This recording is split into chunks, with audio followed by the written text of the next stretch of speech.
First off, rest in peace, neighborhood Nip. I ain't crip, but I'm on that neighborhood shoot. Building business, it's that black owned. If you hustle, better hustle till your pack gone. If you work, better work till your back hurt. And if you rap, make it better than your last verse. Yeah, more lyrics. Stick and move, Javante AJ, El Presidente, Eddie Kane University. Hill gon' heal, regardless. You, Buchanan, Bethel High School, by way of 3-Man Weave, LLC. Michelle, producer, based over here. You can catch this wave from the Marlins to the Mariners. Doing things you can't believe. It's the 3-Man Weave. We are back. It's another episode of the 3-Man Weave podcast. The true podcast of the world. Podcast of the world. Of the world, Craig. You know what I mean? We the real champions here. I am your host, AJ. And of course, I got the best baldy on the planet. You know it. D Hill, and what you say? Hill gonna heal regardless, baby. Let's Get it. Get it. We back with another episode. And before we get to it, where can they find us, my boy? Catch us on all major podcast platforms, 3-Man Weave, Instagram, Twitter, 3-Man Weave _ You can email us at podcast.3.man.weave@gmail.com. Let's get it. Hey, before we get started, man, I want to give a shout out to our, number one supporter. Our guy been rocking with us since day one. Ross, man, he been holding it down, and I gotta personally shout him out. Hill, you might have just seen it. Oh, he watching with his girls, and they don't believe that he know us. So come on, dog. You know what I mean? So I'm gonna give a personal shout out. Aurora, Yanni, Maya, Alina, and the other ones at work. Hey Ross, how old are you that you got a kid that works? Like he's got the stuff like what? Wait a minute. It's like we really don't know him. Bro, he is like Tommy. Like he lives a whole secret life that we don't know about. Every single time he bring up something like, bro, what? Like, yeah, this is crazy, man. Oh man, but yeah, shouts out there. Shouts out to number one. Shouts out to the 5. They probably could show up a little bit because we late. So they definitely probably thought it was like we ain't coming this week. Pause. But man. Hey. The starting 5, hey, from Portsmouth, wearing number 3. You see, and it's 5'2". You see, Rakia King.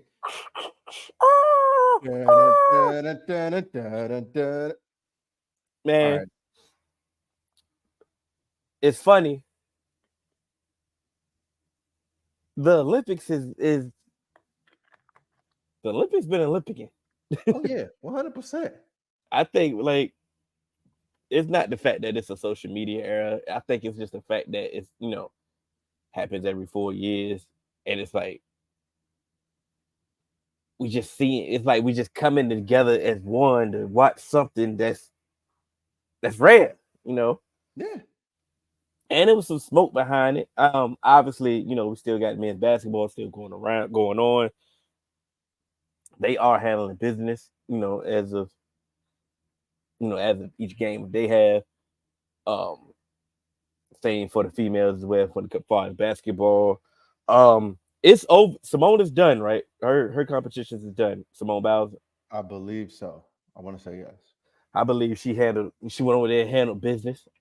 I think she got silver at the end just because it was like, yeah, bro, like I'm done. Like with this, with this Olympics, like, bro, I'm done. I'm got to give y'all some, about to give y'all something, and her something is silver. Like, yeah, and I do want to shout out Rebecca though, because that was a great performance coming, going up there with the DeJuan Blair no ACLs in your legs, like, Hey, that's real, man. And so, that's a great sight, and that's a great accomplishment. And seeing them kind of, really, allow her to have her moment was dope.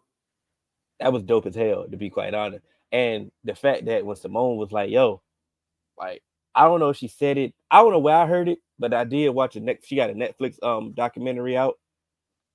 And I think I heard it. She said, like, "Yo, I am tired of going against Rebecca. Like, I hate going against her. You know what I'm saying? Like, she is one of the ones that she brings out the best of me." So I'm thinking, I'm like, yeah, she said Rebecca. I don't know who that is. But when I realized when she won, I'm like, that's exactly who she's talking about. Mm-hmm. And it was fitting, especially for her, like you say, 3 ACLs injuries. Like, to not have an ACL anymore, to still go out there and to be on the Olympic stage, to handle business, pushing one of the GOATs to her limit, let you further know that she's one of the ones as well. And it was just like, it was exciting. I like that. Yeah, nah, definitely. Yeah, that's dope. And then, you know what track gave us? Track gave us everything. Oh yeah, track to me, that's truly like the highlight spectacle. That's really what I actually like. I care about most when it comes to the Olympics. Like other stuff, kind of like like the soccer, basketball, rowing, some of that stuff. Like, I mean, yeah, that's cool, but like I like to see some of the stuff where it's just like, hey, get on the line, get them hamstrings loose, and we taking off. And it just gives you such a respect, because it's like that's one of those things that everybody can do. Everybody can compete in. It has an opportunity to compete in. Like, it's not like something very like extremely specialized. You know what I mean? So it's like when you get in the track, it's not like, oh, you're getting in the track and you gotta, do all these things, go through all these hoops, or it's like, a specialized thing like tennis or golf or stuff like that, where it's expensive to kind of compete in certain places where when it comes to running, to me, it's like you can really start seeing who's the best of the best, who's the fastest. And that's one of the things that I like about some of these things that are in the Olympics. You can truly, get that competition. Like, go ahead. You mentioned, I don't want to cut you off, but you did mention tennis. What happened with Coco? So it was the part of a part of like, this is one of the places that she excels on this court. And she felt like she got a terrible call from the person in the chair. Mm-hmm. And I think it just threw her off her game, because it was just like, it's almost like, like when you getting in the game and it's close and it's like, damn, I got to beat this team and the ref. Yeah. Kind of thing, where it's just like, that's not right type thing. And so I think it kind of threw her off her game. She got a little frustrated. And, like Rikia said, she was just kind of like, it was in her head, because she was just getting frustrated. Like, it's always something. And I think it just threw her off her game, and she couldn't truly focus and be who she wanted to be. And, it don't take anything away from who she is as a competitor and as, a professional tennis player. That's why it's just something that you hate to see. That's why I'm like, she frustrated. I'm sitting there like, all right, hold on, man. Like, something what's going on? When she mentioned it's always here, I'm like, all right, hold on, what's going on? We need to investigate what's really going on. But like I said, she's still young. She can bounce back, do what she got to do. Wasn't really worried about that. Back to track though. Yeah, I told you, your man had to bring it home. Oh, absolutely. Because if he didn't, I had smoke for you, man. I won't rooting against him, because what I'm saying, he's still home team. And I'm talking about Noah Lyles, but if he didn't, I had some smoke for his score. But man, that was a performance, bro. Like, absolutely, that was a race, dog. 100%. That was one of the ones where it's just like, dang. You did your thing, and there was one of those like, that was some shit out of a movie. Mm-hmm. that photo finish. That was some shit you see from a movie, and it's like, okay, all right, y'all here. And for him to kind of like, in those qualifiers and leading up to it, it was like, you got to show it. You got to show out. You got to show up. And then, when it came to that, that finals, he did it. He just better be lucky he is as tall as he is, because if he was an inch shorter, he wouldn't have won that race. But that was an amazing performance. And again, yeah, like I think we all share the same sentiment. Like, hey, dog, you lucky you got the complexion for protection. Because if you were something else, dog, we would be cooking you. We would be cooking you. Because I'm rooting for everybody black. Shouts out to him, man, because like I said, he had to. He put himself in a predicament, to be quite honest, and he put himself in a predicament with us, with his actions, with coming at NBA players and stuff like that, and for unwarranted comment. But then he had real smoke with his competition. Like, this was like a rivalry. So and I support it. So hey, that's what made it way more intriguing. Like, I don't, now I can say this for me, I don't recall it being like real smoke between competitors like this. Maybe the social media era helps it, and we get to see it in real time, and we don't have to hear about it later and wait later. You know what I'm saying? But I personally don't recall like smoke, like, you know what I'm saying, like real beef in the meets against your competitor. So I was loving that aspect of it. It definitely added way more fuel to this fire. It made it way more intriguing. I was like, okay, yeah, let's see this. This must see TV right here. Yeah. While we've discussed kind of Noah Lyles comments and stuff, and Devin Booker, he still had a response while playing in the Olympics this year. And what are your thoughts? He said, I feel like all the best talent in the world is in the NBA. And this is coming from an Olympic gold medalist who believes that being an NBA champion is probably harder to do. Do you think that was something that Devin Booker should have just left alone? Or was he right in kind of having that rebuttal in this moment? I mean, it was the fact that he already has a goal. Mm-hmm. So everything he said was cool. It was, if he didn't have a gold medal, it was one of those things like, man, can you at least finish the job first before you say this? You know what I'm saying? But it still puts the pressure is still on the USA to finish the job, to handle their business. And now it's putting even more pressure for them to handle their business, because we in a microwave society. So It's like, we don't give a damn about your old gold medal. We talking about this gold medal, and your ass said all that, and then y'all go out there and lose. Nah, that ain't gonna look too good. His statement that he made, I wholeheartedly believe it. I believe it. I agree with it, because it is it's a reason they try to come to the NBA. Mm-hmm. Like, they got a super team of Dwight Howard, DeMarcus Cousins, Quinn Cook in the Philippines right now. Like, these other countries, professional league does not compete with the NBA. It's a reason why they try to play in the NBA. You know what I'm saying? Like, I get it. It's different. I get it. If he would have picked, like, maybe if he would have picked another sport, right, it'd have made sense. Like what if he had said this about baseball, it would have made total sense. I can't even say that, because guess where they come to? Yeah, but who are the best players in it? And you know what I'm saying? But guess where they come to play? Yeah, I get it, but who the best players though? Like, it's the whole league. If we did the world versus USA All-Star game, we getting our ass whipped. Well. We getting our ass whipped. Let's see. Let's see who's been the last world. Okay, so Japan won last year. We ain't win. All right.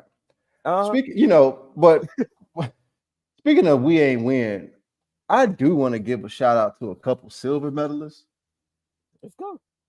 First off, I got to shout out my guy, Yusuf Dikik, the viral sensation, the Turkish shooter. Hitman Agent 47. My man didn't come out there with no special lenses. He woke up, grabbed his Lynn Crafters joints right off the dresser, found his favorite shirt, said, you know what? Let me go see what I can do today. Right. Yeah. Bow. Silver. All right, cool. I'll take it. Hey, look, did he get silver on purpose? Was that just a meme? Bro, it don't matter. Because either way, to me, it's a flex. I'm so good. I could just intentionally say, you know what? Yeah, sorry. Here, somebody else, you can get it. I don't want to really come out here and expose myself as the greatest hitman in the world. And if he didn't get silver on purpose and he really tried, did he really try? Because he ain't got none of the other shit that anybody else got. It's like going out there and you go to a football game and you see all the receivers with the gloves, the towels, the spat, the wristbands, and you just see, the white boy with bare hands and the 2-bar face mask and no mouthpiece. And he out there cooking everybody. Oh, they're like Wayne Quebec. Yeah, you know what I'm saying? Like, chill, Eric Decker. Yeah. Oh, man, but shout out to him, man. But what we got left in the Olympics? What, wait. I wasn't finished. I'm sorry. I got to shout out Sha'Carri Richardson. Oh, yeah. I was getting. I forgot to get there. I was as well because I was talking about men's track. My fault. Yeah, she got the silver medal in the 100. If she works on getting out the blocks, man, she really could be a problem. Like, to me, that's I don't know what is going on with her coaching, because it's always been her issue. Like, yeah, you've been able to catch up to everybody, but again, as we see, it's always somebody else. Yeah, and sometimes your fatal flaw can and will catch up to you. But definitely want to shout out to her. It was great seeing her in her first Olympics after kind of all the turmoil that she went to get there, and not being able to go at last Olympics and stuff. So shout out to Sha'Carri. I was definitely hyped for her. Say she was she handled her business to get to the Olympics. I forgot about this. Her and Shelly and Fraser Price, they didn't get the warm up before the final. Did we ever get the official word on that? So what they're saying is they changed the entryway that the sprint, like all the athletes had to go to. And basically it was an hour walk around the facility for them to enter, and which basically didn't allow them to, to get their proper warm up. And I believe that's why a lot of the Jamaican athletes were like, oh, fuck it. Like, I ain't doing it. Because, again, it's almost like this is, the penultimate moment. And it was just like, hey, I can't warm up to be the best version of myself. So I'm not doing it. Like, I respect it. Hey, kiss my ass. Especially because, hey, I've been here. I've done that. I guess, they did let Sha'Carri in, but still, you would have hoped, who I am. Yeah, it was a little weird here, reading about that situation. And I was in the midst of doing things, so I couldn't really research it like I wanted to get the real gist of it. But it's like, bro, an hour walk, like, what are we doing? Like, that don't even sound right, bro. Like, to me, it almost sounds like that shit was intentional. That's what I was initially thinking as well. I'm like, hold on, these two specifically can't get in, or this group specifically can't get in. Like, the people that we coming to see, Like they should have had segues or something to like get them in there, you know, but because these the ones that we coming to see. Like They should have, because to me, for something like that to happen, to me, it's like they didn't properly notify the athletes. That's what I'm getting. To me, that's what I'm getting at.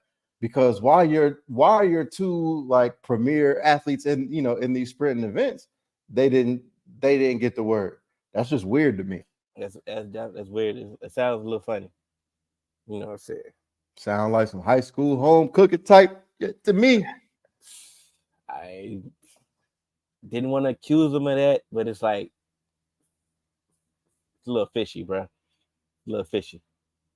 Cause like, did anybody else have that issue?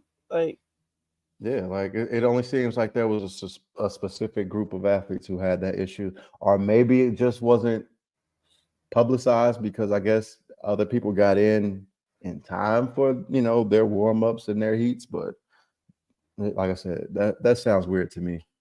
okay.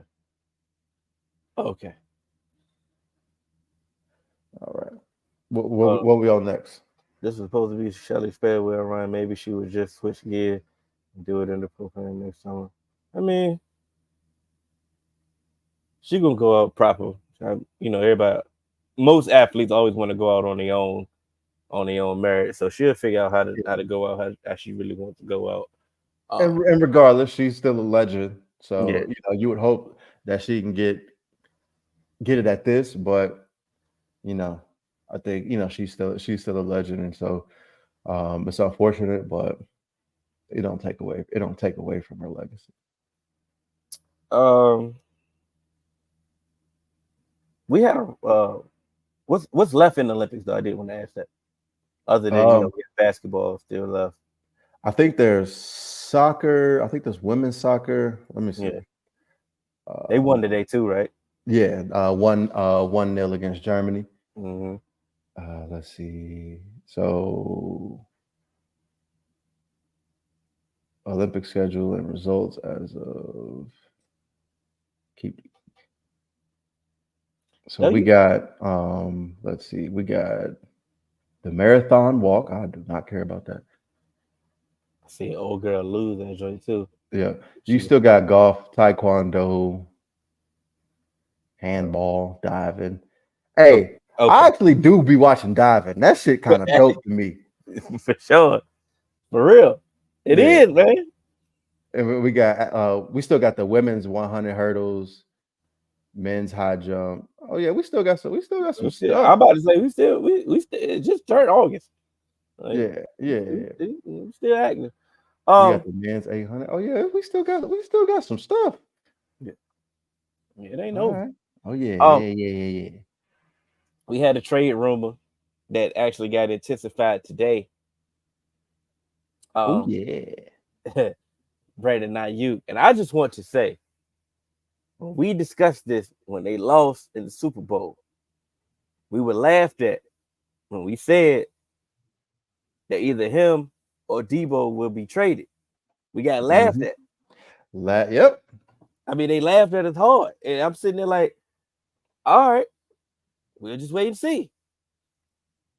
We waited all off season. And Brandon Ayuk wanted his money. And they ain't paid him. They went and drafted a receiver in the first round. Still ain't paid him. Now all of a sudden, they allowing him, his agent, to facilitate some contract negotiations and a trade. So now we here.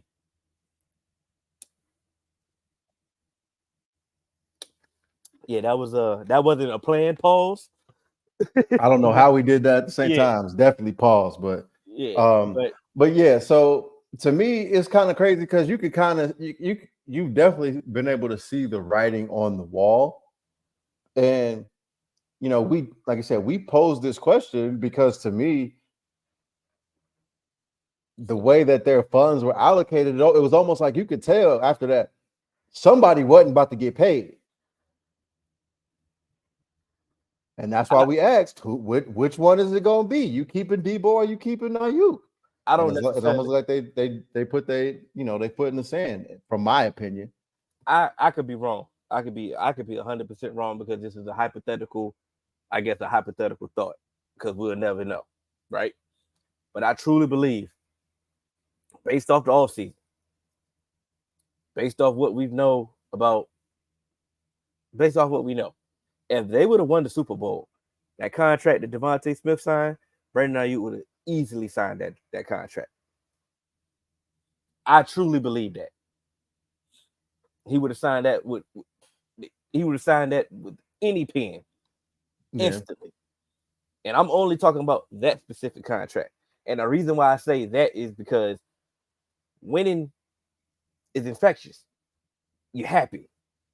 You know what I'm saying? Ooh, this is the team. We're gonna be a dynasty. And, we will do all we gotta do. But what happened when they lost? When they lost, all of a sudden he just mad. But he won't necessarily, it never seemed like he was just mad about the loss. I think he just understood that this is about to happen. And he was like, I know y'all ain't about to pay me now or pay me what I'm worth. You know what I'm saying? Yep. Which is, it's tricky. It's only tricky specifically in the contract context of, I believe, for him. It's even trickier. I think it's even trickier than the T. Higgins situation. I believe so. Because you can have the belief of saying that, T could be a number one on other teams. You can have that belief and you be like, yo, I see his skill set. He could be a number one. So you can have that thought. You can do the same thing for Brandon Ayuk. Be like, yeah, he got the skill set. He got the skills and, he could be, he hasn't reached his potential yet. He could be, if he was the focal point of offense, he could even have even better numbers. You can say these things. You know what I'm saying? Do they have validity? Some there, but there's some questions about it. But I say when it's tricky because when it comes to him, he really didn't take off for real, till Purdy stepped in. Yeah. His second year, he was in the doghouse for some reason with Kyle Shanahan. And then all of a sudden, like I say, not then all of a sudden, but it's like once Purdy actually became the quarterback, he blossomed for real. But when you come to when you name all the 49ers weapons, he's always named last. Right. Last year, it was almost his best year where he was looked at as the number one receiving option because even in 2022, he had a really good season, but a lot of people were still kind of talking Debo and Kittle. And this is this year last season was the year that people actually started looking at him as the number one receiving threat. In a sense. Yeah. So, like say, do I believe that he could be a number one option on another team? Yeah, I believe that. He has the skill set to, for it to translate. You know what I'm saying? But do we know? No. So so as far as the contract situation, I know we talked about this when we had I got Jalen on there. And check out our episode with Jalen on Straight to Point podcast when we talked about the NFC North and the AFC North as well. Check it out on this page. We was talking about wide receiver contracts, and I kind of feel where the 49ers are coming from for a certain extent because DJ Moore just got paid.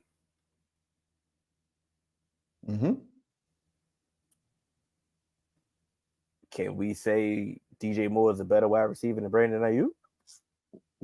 Absolutely, because you can look at what DJ Moore did in terrible systems with terrible quarterbacks. Multiple times. And then he still maintained it on another team in a different system with a different quarterback. So, but the tricky situation is because, of course, if he was in the open market, he would get what he's worth because it's the open market, yada, yada, yada. But if I'm sitting here looking at, if I'm looking at it, okay, like, yo, he just got that. Why am I paying you if I'm the 49ers, 30 million, you know what I'm saying? And you haven't produced like these other $30 million wide receivers. Consistently, because a lot of the $30 million wide receivers usually come into the league and it's like, that's the guy. Yeah.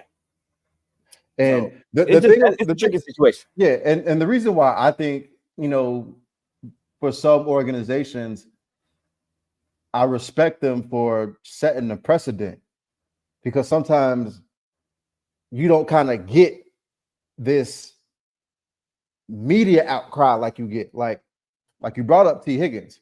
Mm-hmm.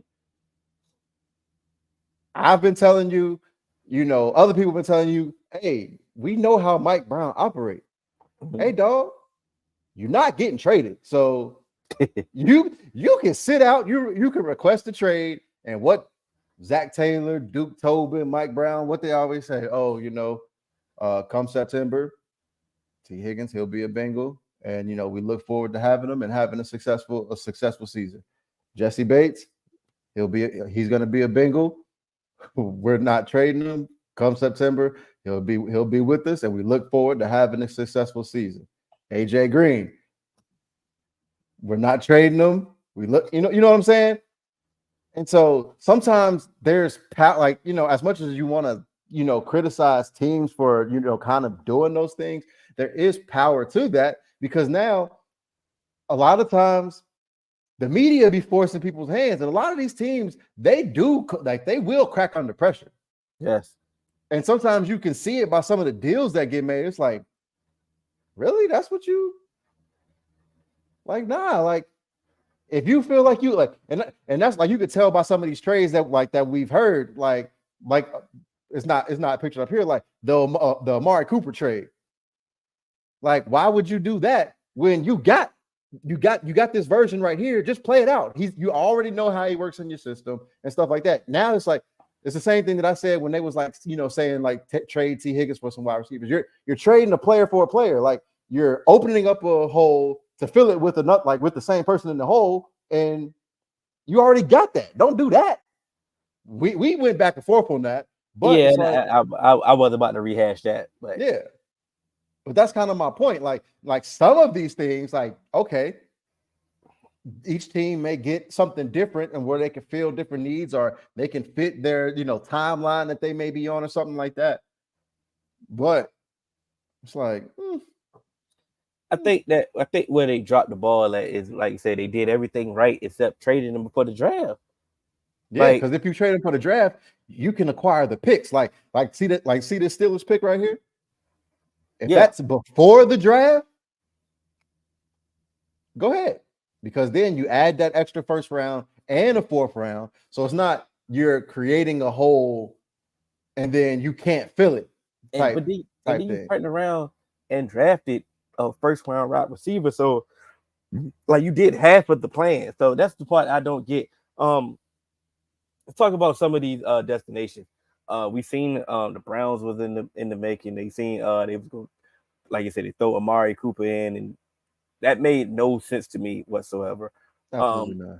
The Kendrick Bourne aspect for the Patriots made more sense to me, because he was either lesser wide receiver. Yeah, and he comes at a cheaper price tag, and you can throw some money at Trent Williams because he want to get paid. I'm about to say, because is he still out of camp? Oh no, he's definitely at home. Okay, cool. Just making sure.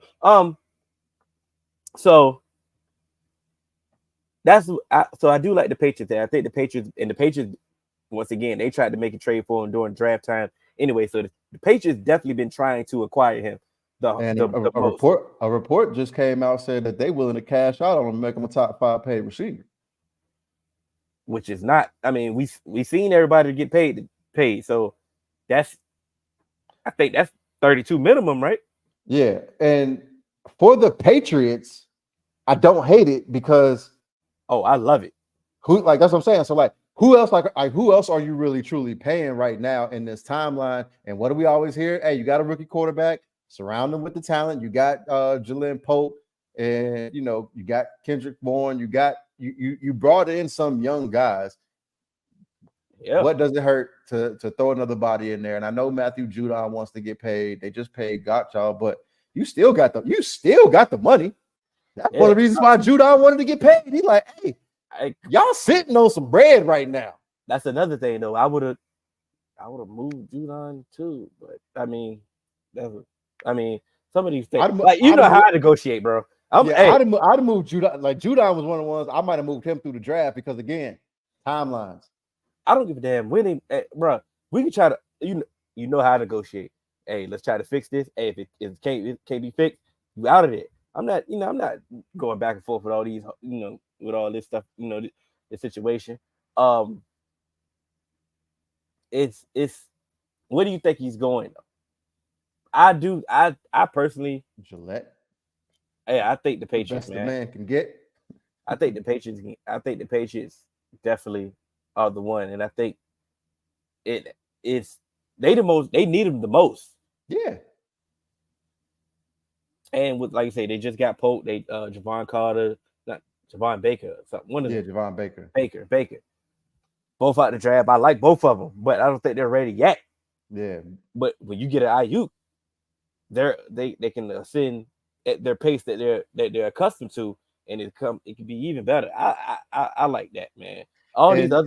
This graphic is just a waste of graphic to be. Yeah, the graphic is trash, but some of the teams I actually can kind of understand.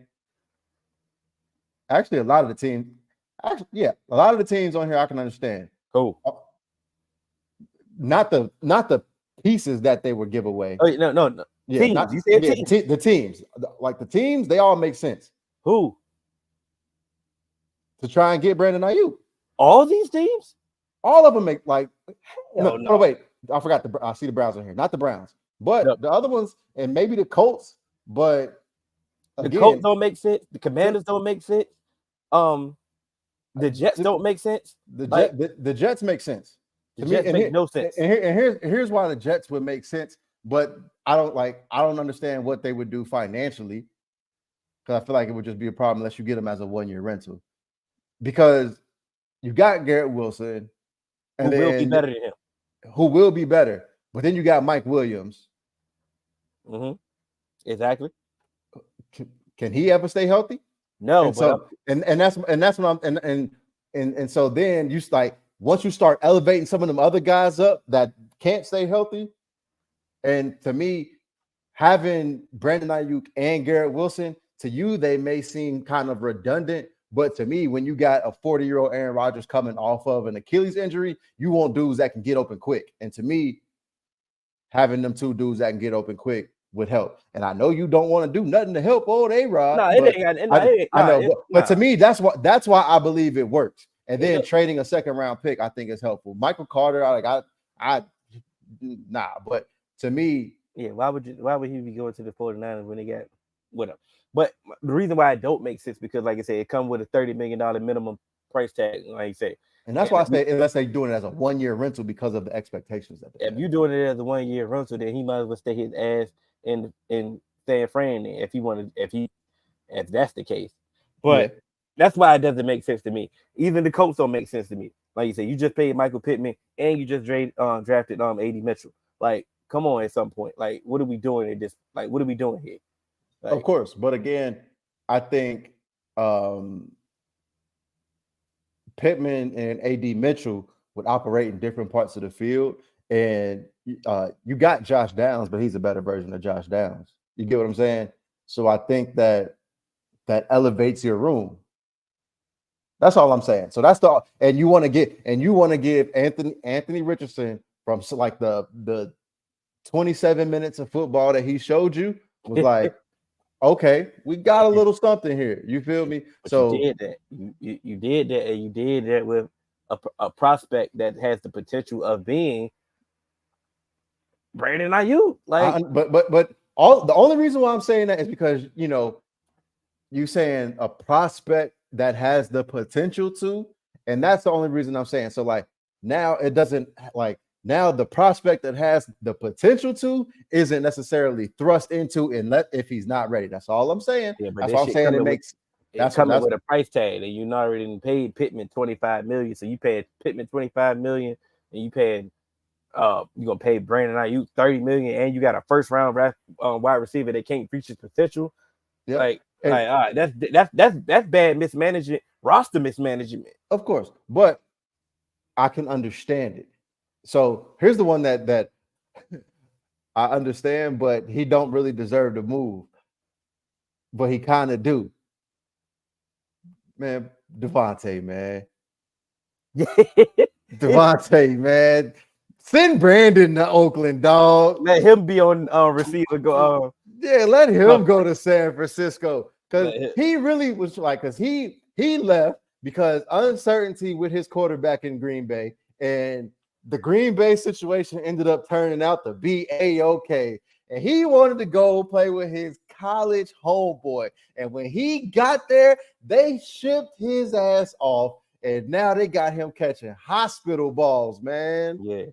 I watch it. I'm telling you, bro. Watch a receiver. I was feeling bad for it hurt my heart, bro. Oh man, this is. I'm like, damn.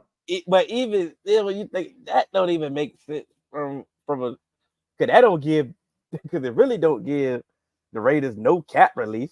You already paying Davante Adams anyway. You know exactly, and you still gonna take some of them hits. But that's the only reason why I say that is because just right your wrong.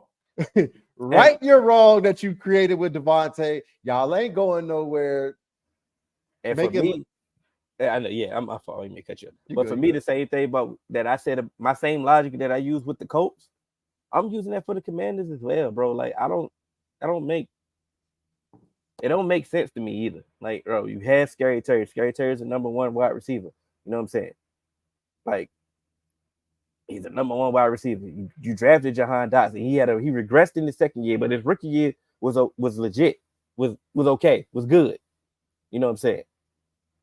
Now, but that's what I'm saying. Then what? Now we paying these people. It come with a price tag. It ain't just coming with a player, bro. Yeah, but you're not. But again, as they say, you're not paying the quarterback, so might as well. You got to spend the money somewhere. You gonna keep running with Alameda Zacchaeus, bro? It is. I mean, I get what you're saying, and you get what I'm saying as well. I get what you're saying, and then I know you're saying it come with a price tag. But again, you can foot that bill because you don't have all those expensive contracts elsewhere. You can afford it. It's like, you get I live in a 3-bedroom house. I get my bonus, but it's like, damn, I got all these bills. But if I got that same bonus when I lived in my 1-bedroom apartment, yeah, I can go buy that 70-inch TV. Because guess what? I ain't got this energy bill for no house. Yeah, you can't move. You know what I'm saying? So mine as well. And that's what the Commanders is doing. Let's run through these lists, man, because I got a question for you when we get through these lists, man. No, I don't do quarterbacks last. All righty. Well, because like I said, we don't really got to, what I did, what we did here, shouts out to PFF. That's a special.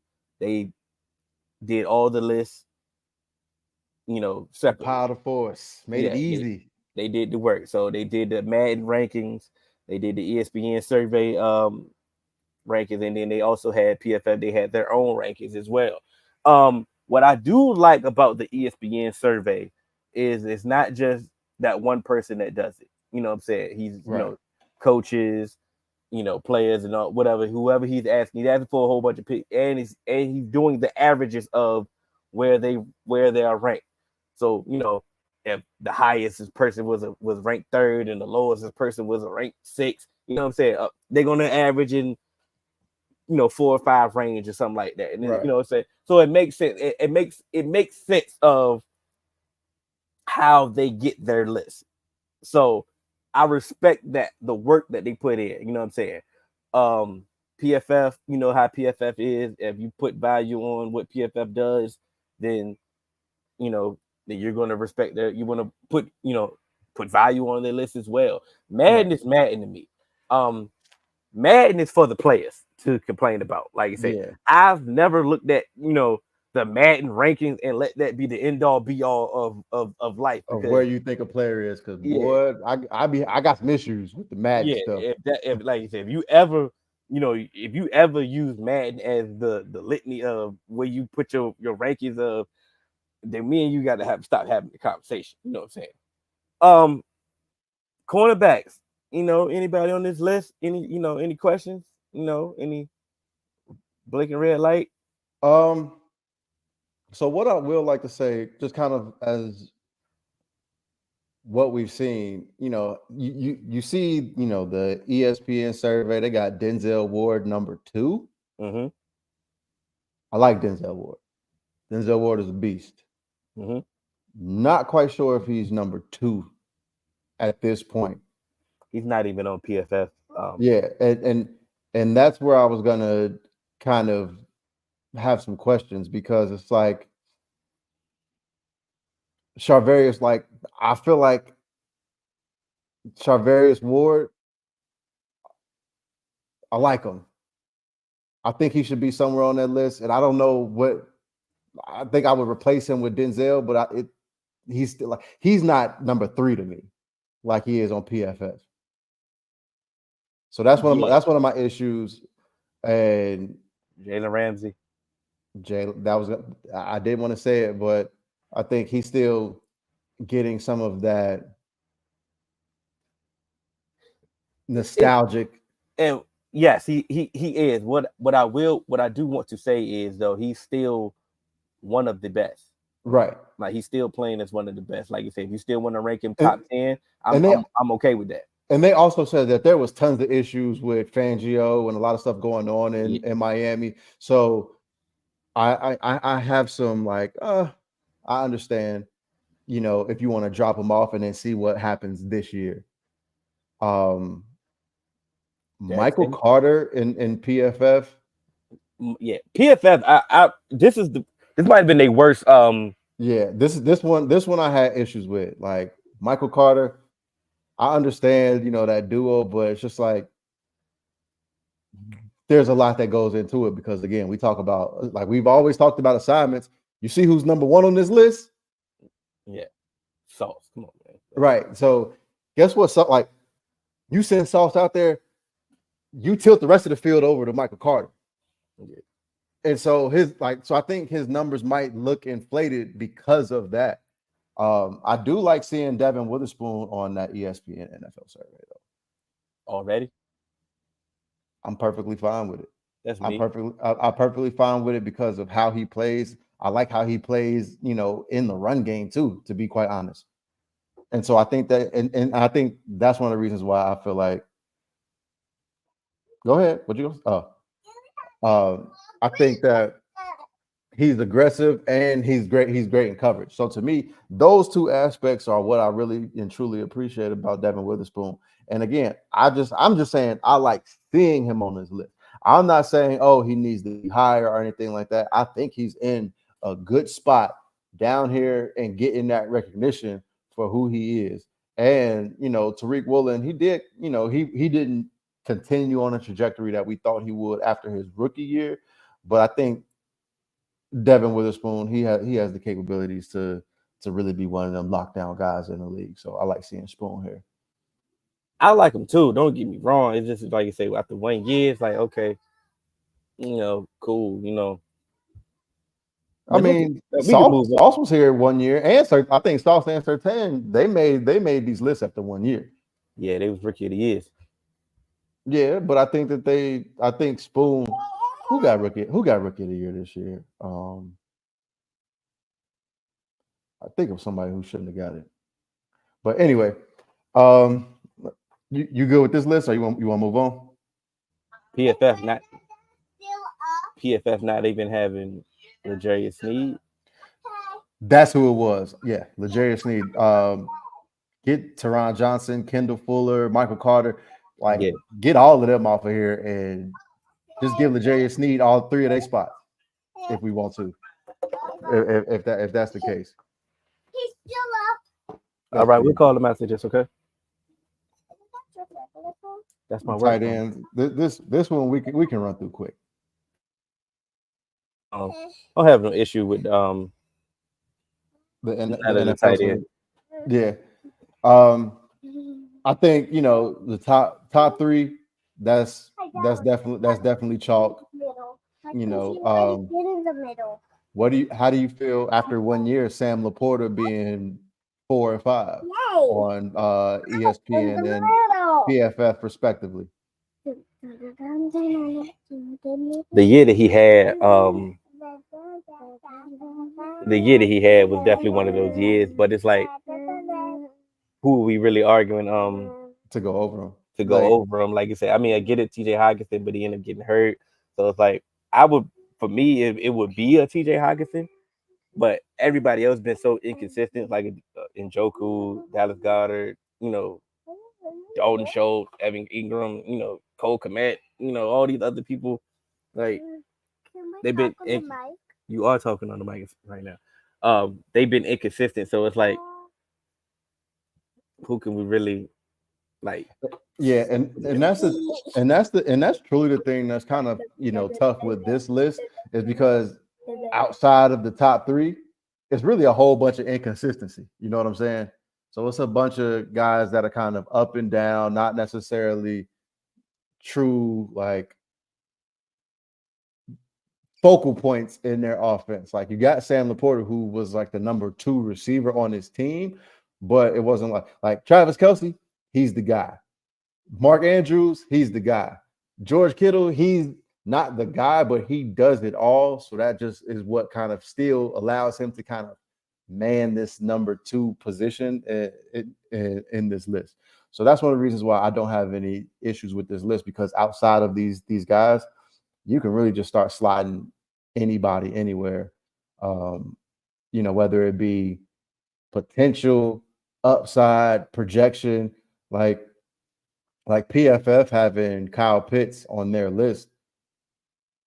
He did some really good things, but I think also this year, Kyle Pitts might actually be able to kind of replicate his rookie season. So I think that, I don't even hate him being on this top 10 list right now, because I think he still has the ability. It's just how he was being showcased. So I know for a fact this. Jake Ferguson will be on this list next year. I can't make an argument for him to be on this list yet, but next year he would definitely be on this list. Yeah.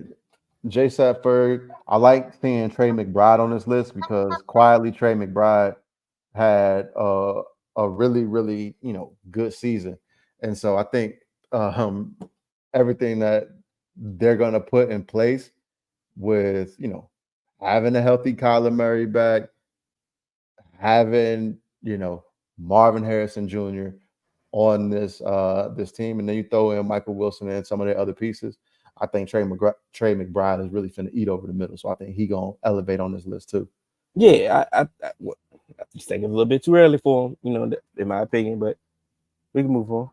All right. Linebackers. You got an issue with anything? First, blinking red light for me is Patrick Queen at 4 on this ESPN survey list. Glad it wasn't me, because remember, his play elevated once he got next to somebody. Yeah, so it's still a question mark of who he really is, and how he's really gonna perform. But I mean, but outside of that,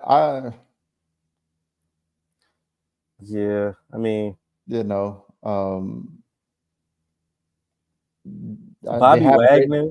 Well, that's Madden, so I'm starting. Yeah, about to say I'm not. I haven't even looked at Madden since we've been doing this. But Dre Greenlaw and Matt Milano, they're great, but also they're coming off of those injuries. So just seeing how they will perform coming off of those injuries. Nick Bolton at 5, that seems rich to me.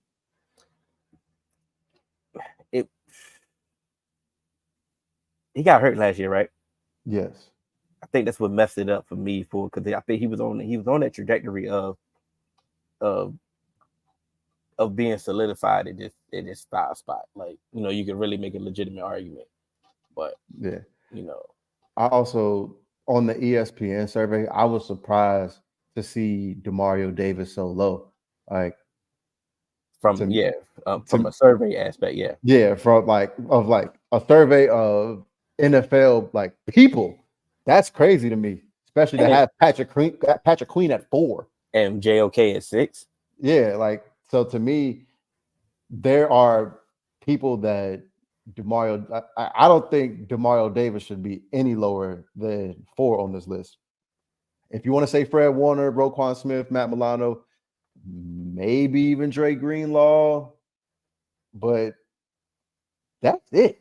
He shouldn't be below none of these names on this list. It stops at Fred Warner and Roquan Smith, to be quite honest. Everybody else, you can make an argument for, everybody else. But to me, Matt Milano and Demario Davis should be those top choices to follow them. Thing about Matt Milano as well is like, the injuries. Yeah. So it's like, but he is one of the ones when he did. He's just so cold, yeah. And that's why I brought up Dre Greenlaw and Matt Milano. But again, I'm sorry, Patrick Queen, no. JOK, no. Bigger move. What's next? Who got it? We got the wide receiver joint on here? Nah. You just ain't pull it up. Nah, you ain't send it to me. I sent it to you during the week. See? All right, hold on. So you want to just go ahead and talk about the quarterbacks and then we can get to the wide receivers? Yeah, you go ahead and talk about the quarterback. All right. Because I had a follow-up question though when it comes to quarterback. Quarterbacks, bro. All right. Like I did give praise to the ESPN survey. But what I didn't like was Matt Stafford was like 9 last year. Then he went up to 5 this year. What the fuck did Matt Stafford do last year that put him in the top 5? Like, I get it. He won a Super Bowl, you know what I'm saying? More recently, and I'm not even saying he's trash or anything. Like, he's definitely still a top 10 quarterback. But once again, he went from 9 to 5. That shows to me that he must have did something tremendous. And I'm sitting there like, there's always been, that love affair and soft spot with Matthew Stafford. Because just like we talked about, bro, after he won the Super Bowl, it was like, oh, is he a Hall of Famer? Is he this? Is he that? And it's like, to me, I got different ideas about what a Hall of Famer is. And just because, like, quarterback or not, I don't think just like you don't just win a Super Bowl and then, oh yeah, you are like, you in the Hall of Fame discussion. You know what I'm saying? Because no one was really talking about like, oh, only thing that'll help him, to me, a Super Bowl is like that cap. Like I'm trying to think who can I mention? That would be like that is the cap for. I mean, when you're talking Matt Stafford, to be quite honest. Yeah, but let me rephrase that. I can look at your career minus the Super Bowl and be like, oh yeah, like that's a Hall of Famer. You was one of the greats. Yeah, that's how I should put it. Yeah, like if I look at Matthew Stafford's career, he doesn't have a Hall of Fame career. You put a Super Bowl on it, and then it's like, oh, okay, all right. It's like Matthew Stafford should get in the Hall of Fame if you just ain't got nobody else to put in, and you got plenty of people that should precede him in line. It's the same with Eli Manning. Like, hey, I don't care if you got 2 Super Bowls against Tom Brady. You did not have a Super Bowl career. Now, if you want to use the criteria of can you tell the story of the NFL without Eli Manning, and you putting them in for that, okay. Because then that can explain why Tom Brady ain't got these 2 Super Bowls. But if that's the case, you can't tell the story of the NFL with a couple other people that need to go in the Hall of Fame too. That's the case. That's the logic. All right. Y'all gonna say I'm hating or whatever. Cool. Aaron Rodgers still top 10? Not after playing 4 games in the season that he had before he left Green Bay. Thank you. Like I said, I know I can have this conversation with you, but it's like they scared, and it's like y'all scared to just not have him top 10 because he's Aaron Rodgers. Like I get it, bro. He's a Hall of Famer. Like now he is a Hall of Famer, Right? Solidified, legitimate. Go get in there. You know what I'm saying. Without the Super Bowl, yes, he has a Hall of Fame resume. Without everything, all that, he's Hall of Fame. He possibly may be top 5 all time. All time. You know what I'm saying? You can make an argument. That's fine. He got to be top 10 right now. Absolutely not. Based off the season he had before last year was trash. Then you end up getting hurt. So how is he still top 10? Like, what are we really doing here? Like, but they scared him. Oh, 100%. They So scared him. you said where was Matt Stafford 9. ranked on the ESPN last year? 9. 9. All right. Who finished second in the MVP voting? Dak. Why? How he below Justin Herbert? How is Justin Herbert 6? That's my point. You know what I'm saying? How is he 6? You know what I'm saying? Because at some point we got to start just, we can't keep just saying he got the skill set and potential. Like at some point he got to do something. You know what I'm saying? 100%. And because my thing is, we keep talking about the skill set and potential. Oh, he was the MVP favorite. What, 2 years ago? What did he do? The next year, it's like, all right, he's okay, but he still makes those pretty throws. But again, what has he produced? People want to talk about, Brandon Staley and all, this and that. It's always something else. It's always an excuse for him. And my thing is, it's the same thing that I say with Stafford and how people always say, "Oh, it was Detroit." He did. When you a lot of these teams get these number one, in these high, these top 5 draft picks for a reason. The guys come in there and turn that shit around. You get what I'm saying? Peyton Manning went to the Colts. The Colts wasn't some historic organization. They had the number 1 pick for a reason. Right? Yeah. The Saints wasn't up. The Saints was the Aints. Mm-hmm. They traded for Drew Brees. Guess what? They ain't Aints no more. They ain't the Aints no more. The Bengals. He got, you know what I'm saying? So it's just I think it's weird. It's not it's so much at some point I don't want to hear about your potential no more. I gave credit to the survey, but when they gave the explanations on why they had some of these players and then where they had them ranked, and the logic just didn't add up. Because like you said, what you can't do is just say, okay, Dak is here because of his playoff performance. And then you got Lamar Jackson, and then you got Justin Herbert. I'm about to say the one time we've seen Justin Herbert in the playoffs. Yeah. So now it's not about playoffs anymore when it comes to them. You know what I'm saying? Or if it's just playoffs about one person. That was the part I can get all nitpicky. You know what I'm saying? I'm biased. That's my guy. It is what it is. But like I said, certain things are just undeniable. You know what I'm saying? Like you said, Matt Stafford went from 9 to 5 off a regular year. Dak went he went down a spot. And he was second in MVP. So some of this, it don't, like I said, it really don't make sense. You know what I'm saying? I see you reading it. Go ahead.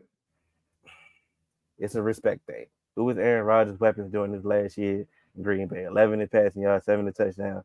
It's not a terrible year, especially with no weapons. You mean the same weapons that Jordan Love had and then went to the playoffs and had a better statistical season than Aaron Rodgers? You made the playoffs, the team that, with that same exact roster that he couldn't do it with. That he didn't make the playoffs with. They went to the playoff and won a playoff game and went to an interception away from almost going to the NFC Championship with those same weapons. Now all of a sudden the weapons ain't good when it's Aaron Rodgers, but when they were showing enough looking good when it was Jordan Love. Hold on. Don't he got Jordan Love winning the MVP? Didn't he say that on the episode? Am I correct? Am I correct? I think he did. We may have to get y'all to fact check. Please go to Straight to the Point podcast. Our guy Jalen Best. I believe he had Jordan Love winning MVP next year. You talking about with these same ass weapons that Aaron Rodgers had? Come on now. Come on now. Come on, make it make sense. Make it see that's the thing. This is y'all guy. This is y'all guy. And it's gonna sound like hate coming from me because they know I hate him. So I get it. I win it. Out of these, I'll say 3 lists, but I'm only really looking at 2. Out of these 3 lists, which one do you think is the most accurate list?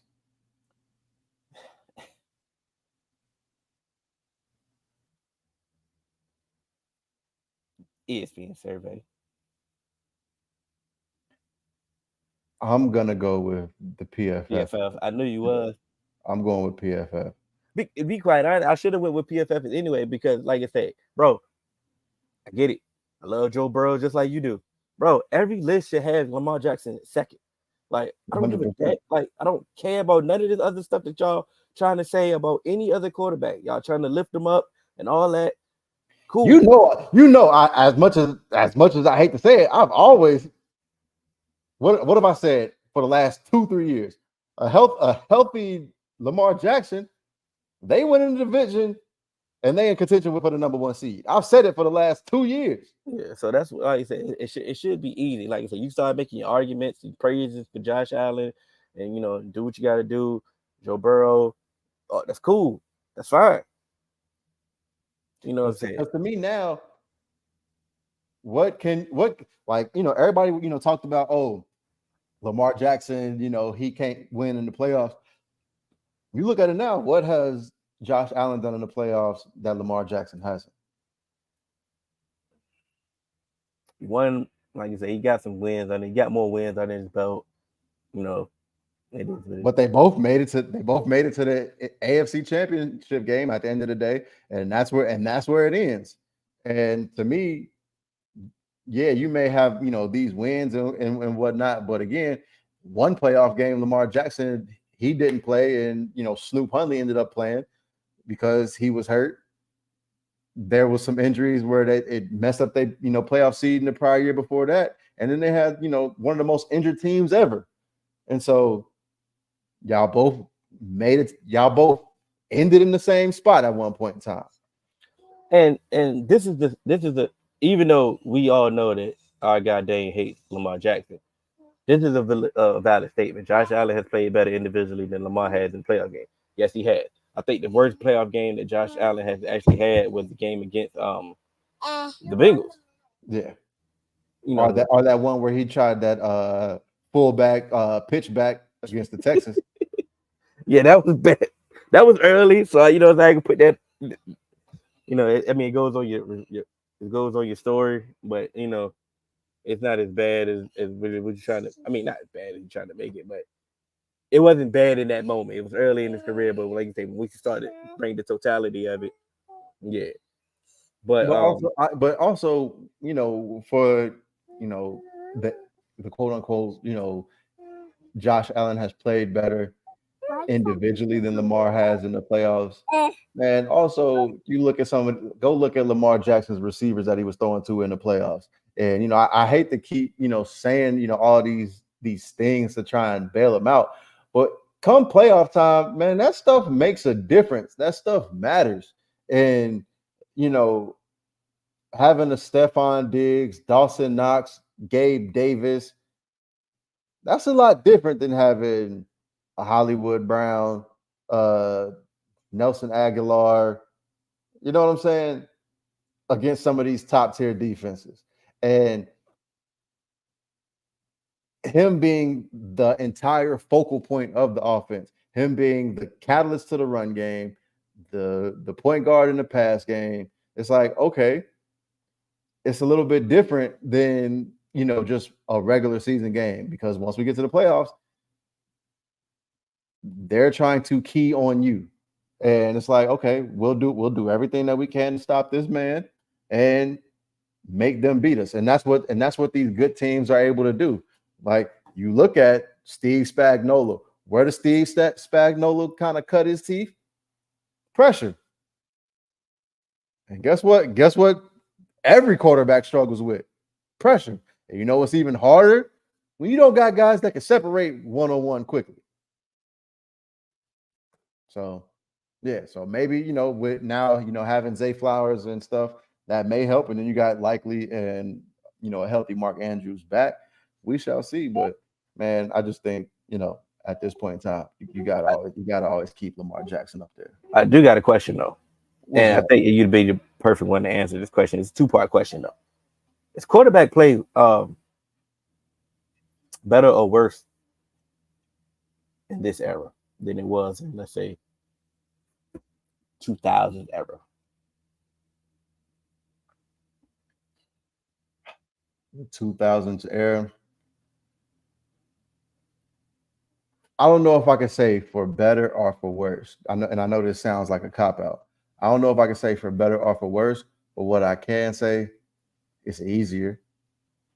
I feel like the stuff that the guys were doing back then was a little bit more tougher, and they still had some of those rules that made things a little bit more difficult. You still were able to kind of hit people going across the middle, stuff like that. It didn't open up the middle of the field as much and give you the confidence to throw it across the middle and not necessarily get your receiver killed. Like, you get what I'm saying? And so I think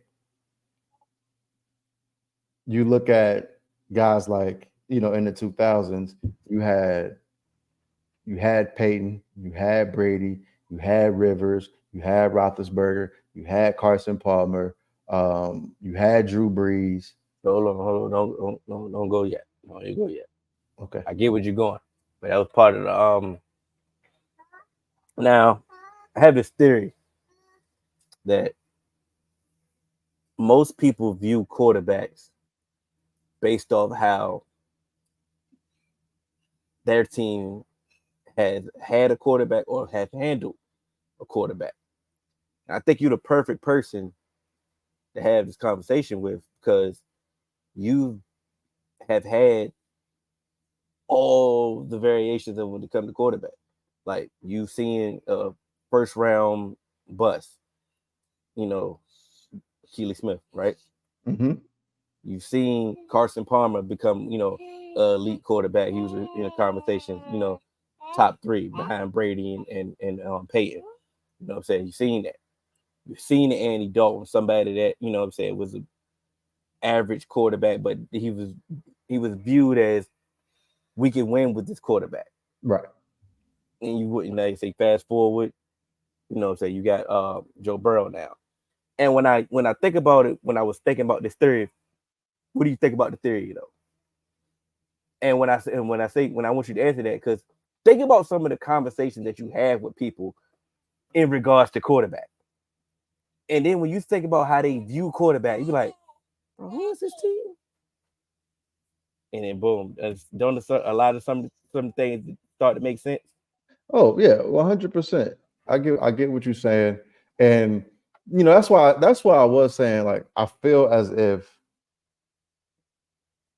the quarterback play overall, I think now with it being so offense being so prioritized, you get a lot of different offensive minds. You've gotten some of these like evolutions of Mike Shanahan, his offense. You've got that evolution into today's game, along with the spread offenses from college. And everything is wide open. Everything is fast paced. Everything is quick. And it's a lot more focused on offense. And so that's why I say I think the 2000s was better because it was more difficult.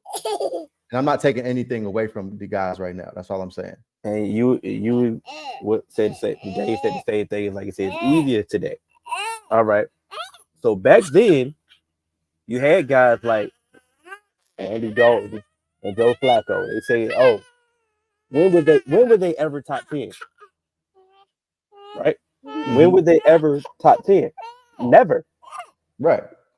But they were viewed as you could win with them, right?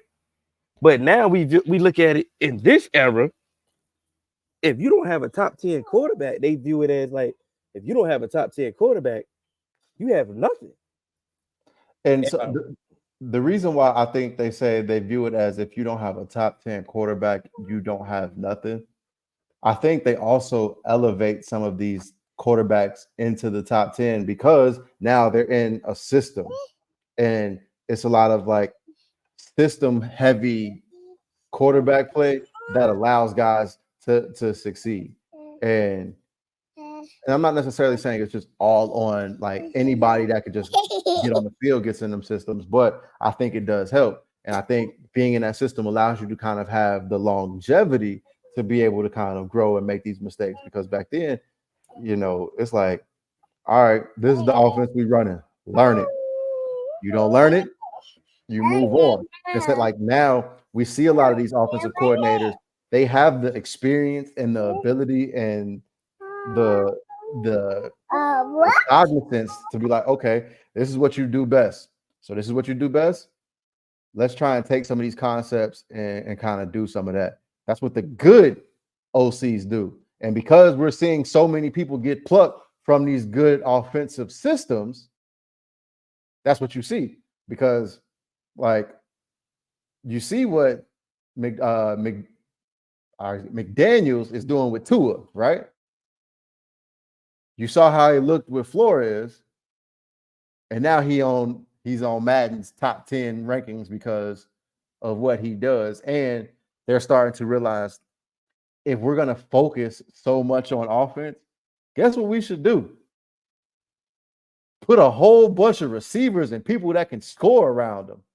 And I think that's one of the things that we're also seeing because prior, like in the 2000s, how many times would you see a team with where you could consider, oh, that they got two number ones and possible, you know, number two as they top three receivers kind of thing, or you know, not like what I would say that you know that they do, like what Jay Gruden used to do in the Marvin Lewis era, to be like, all right, you are number one receiver, go win.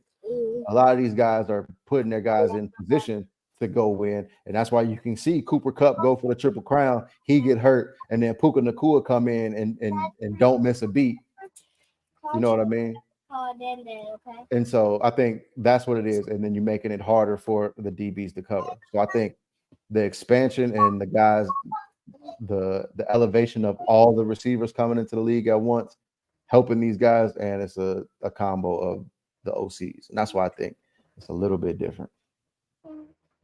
That's a roundabout way to still think. I just think the early 2000s was a little bit more tougher.